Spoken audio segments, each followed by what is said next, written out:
बिस्मिल्लाहिर्रहमानिर्रहीम। अस्सलाम वालेकुम। Unit number 4 health. Reading page number 26। Transmission of disease transfer from one person to another. बीमारी एक इंसान से दूसरे इंसान को मुंतकिल होती है। Let us study how they can be transferred. ये वो तरीके हैं जिनसे बीमारियां फैलती हैं। नंबर 1, स्नीजिंग एंड कफिंग, छींकना और खांसना।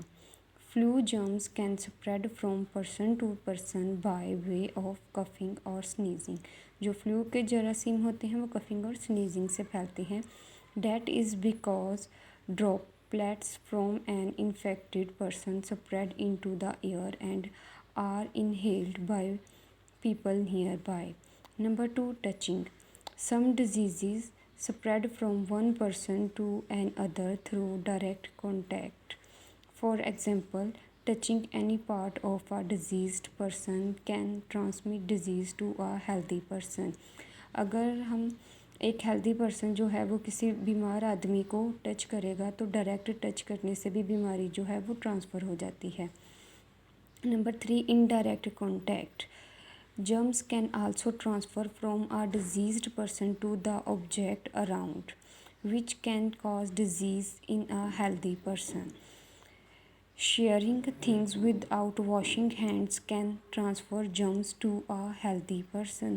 कि अगर किसी चीज़ को डिजीज़्ड पर्सन ने टच किया हुआ है तो उसके जरासीम उस थिंग पे आ जाएंगे, और जब कोई हेल्दी पर्सन उसको टच करेगा तो जरासीम्स उसे लग जाएंगे। Using the towel of a diseased person can cause transmission of germs. Next, page number 27. Prevention from disease transmission. बीमारियों को फैलने से कैसे रोका जा सकता है, इसकी एहतियाती तदाबीर क्या हैं। We can take precautionary measures to prevent disease transmission. Some of them are discussed below. और इनमें से कुछ तदाबीर ये हैं। Number 1, vaccination.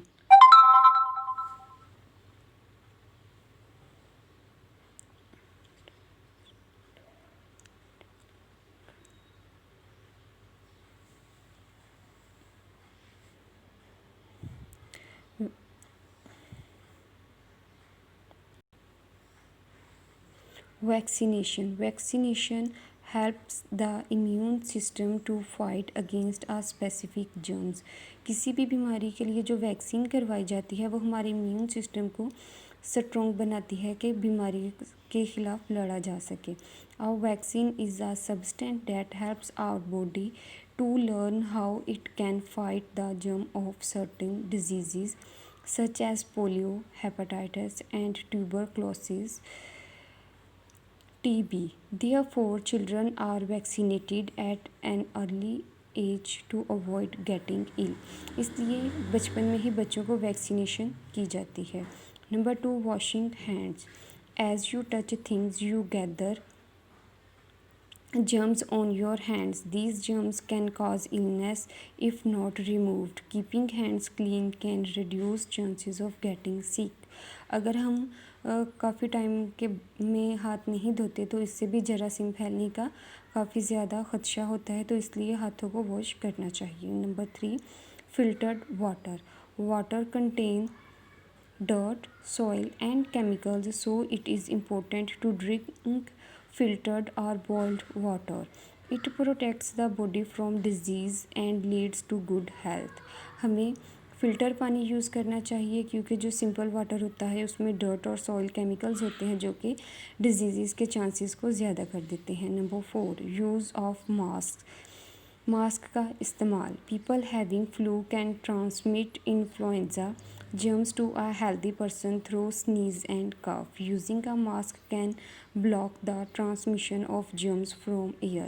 और अगर जो डिजीज़ पर्सन है वो मास्क यूज़ करेंगे तो उनके जर्म्स एयर में नहीं फैलेंगे। Next, page number 32. B part, fill in the blanks. Number 1, germs can spread in the dash when someone cough or sneezes air. Number 2, using a dash can block the transmission of germs through the nose and the mouth. Mask. Number 3, Dash hours of sleep is necessary for good health, 9 to 11 hours. Number 4, dash is a good source of proteins, meat. 5, milk keeps our dash and dash strong bones and muscles. Students, do reading page number 26 and 27 and fill page number 32 on your book plus learn.